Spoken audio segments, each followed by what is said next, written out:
Hey guys, once upon a techie here. Let's talk about the new OnePlus 8 smartphone, the regular one. Well, some OnePlus fans are not so happy because of the price jump from the last year's lineup, especially in the North American market, and that's understandable. But it makes all the more sense to go for the OnePlus 7T Pro, which is priced around the OnePlus 8 in the Asian and the European markets. Or does it really make that much sense? So in this video, I'm going to compare the OnePlus 8, which is a flagship device of 2020, with the OnePlus 7T Pro, which is late 2019's flagship phone. And if you're new here, I make videos on smartphones, gadgets, new firmware and software updates on them and everything tech. So consider subscribing. Right off the bat, both the phones look and feel premium. You'll not be able to tell the difference in terms of design, as both of them have glass sandwich design, screen curving at the edges and the button placements too. But as soon as you look at them from the front, you will be able to identify which phone is which, as OnePlus 8 has a hole punch cutout in the top left corner of the screen for the camera, whereas the OnePlus 7T Pro has a clean design with no hole punch or notch whatsoever. Instead, it has a pop-up camera, which I prefer over the former. And having a front camera which is always hidden means that apps will not be able to sneak in on you without your permission. And I have not heard any issues with the pop-up mechanism to date. So this round goes to the OnePlus 7T Pro. Both the phones don't have an IP rating, but they have some kind of water resistance, as the company mentions, and there are several videos on the internet to prove the point. Both the phones have AMOLED displays manufactured by Samsung, but they are a bit different, and both of them have some tricks up its sleeve. The OnePlus 8 has a 6.55-inch 1080p display equipped with 90Hz refresh rate panel, whereas the OnePlus 7T Pro has a bigger 6.67-inch Quad HD display with 90Hz refresh rate. Both the displays are bright enough to use them in direct sunlight, but the OnePlus 8's display is a tad brighter at 1100 nits as compared to the 1000 nits on the 7T Pro. Well, a bigger and a high resolution display will make a huge difference while consuming content. So I have to give this one to the OnePlus 7T Pro over the OnePlus 8. Well, it looks like the OnePlus 7T Pro is in the lead for now, but I'm pretty sure the OnePlus 8 will catch up. Both of them have stereo loudspeakers for an immersive experience, but neither of them has a headphone jack. So they are neck and neck in this department. Next up is performance, and straight up, the OnePlus 8 has a newer and more powerful Snapdragon 865 processor with a better Adreno 650 GPU, which is superior for gaming, as compared to the OnePlus 7T Pro's Snapdragon 855 Plus processor with Adreno 640 GPU.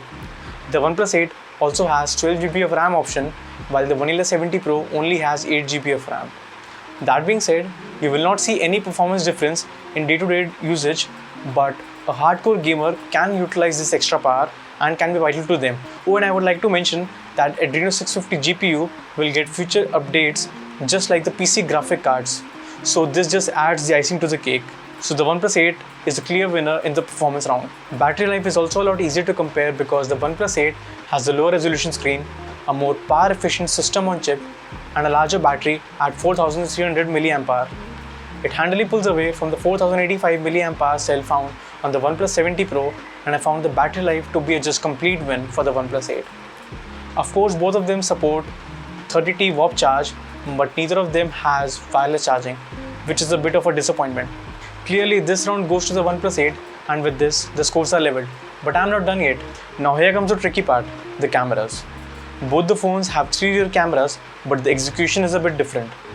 The OnePlus 7T Pro has pretty standard set of wide, ultra-wide and telephoto lenses, but with OnePlus 8, they actually got rid of that telephoto lens in favor of the digital zoom on the main sensor, and in its place dropped a 2 megapixel macro lens. Now that seems strange to me because the OnePlus 7T Pro was already capable of taking macro photos, and with only 2 megapixels to work with, the OnePlus 8 macro photos look pretty soft anyway. So it just felt like an unnecessary move. See, both the phones have basically the same 48 megapixel primary camera with 4:1 pixel binning, which produces 12 megapixel output. But if you read between the lines, the OnePlus 7T Pro has a larger f1.6 aperture as compared to f1.75 on the OnePlus 8. Ultra-wide lenses are identical too, and same goes for the video recording capabilities, maxing out at 4K 60 FPS. How can I forget about the selfie camera? Both of them have 16 megapixel front-facing camera with EIS and fixed focus. But again, 7T Pro has a wider f2.0 aperture as compared to f2.45 on the OnePlus 8. I will give the edge to the 7T Pro for having a 3x telephoto lens, which is obviously better than the digital zoom on the OnePlus 8, plus other things which I mentioned. Now let's talk about the software. Both are on the latest and greatest Android 10 along with Oxygen OS 10, which I prefer over other custom skins because how blazing fast it is. Since OnePlus 8 and 70 Pro are just 6 months apart, there won't be much difference. That being said, OnePlus 8 will get more updates than the 70 Pro even if there are minor ones. So no arguments there, OnePlus 8 takes the software round. Here comes the most important part, the pricing. To be honest, after looking at the pricing in the North American market, I was not expecting the pricing in the Asian market to be so low, and it varies dramatically from country to country. So here in India, the OnePlus 8's 256GB variant costs 50,000 Indian rupees, whereas the OnePlus 70 Pro's same storage variant costs 40,000 Indian rupees. And on average, the 70 Pro is priced below the OnePlus 8 in most of the countries. And the reason for picking up the highest storage variant is because both the phones don't have a memory card slot, so getting the 256GB storage variant is the way to go. So I would give this round to the OnePlus 70 Pro for the lower pricing comparing the 256GB storage model. And if you've been counting, the score is 4-3, and with this, the OnePlus 70 Pro wins overall. The only thing you'll miss if you buy the 70 Pro is 5G, which nobody really wants at this point in time. And it's not globally available too. And even if you live in a city where 5G is currently available, it's still not ready for consumers yet. The millimeter wave technologies that carriers like Verizon use are super fast, but offers a really poor range, while the Sub-6 works exactly the opposite. You get much better range, but the speeds that aren't much faster than LTE. On the other hand, if you want the most powerful smartphone that can take on other flagships, then you should take a look at the OnePlus 8 Pro instead. It has IP68 water and dust resistance, 30 watts wireless charging, and much better cameras. The OnePlus 8 Pro is by all means the OnePlus first total flagship, and if that's what you're looking for, then you should buy that instead. So if you're planning to buy either of them, then do consider my affiliate links in the description below.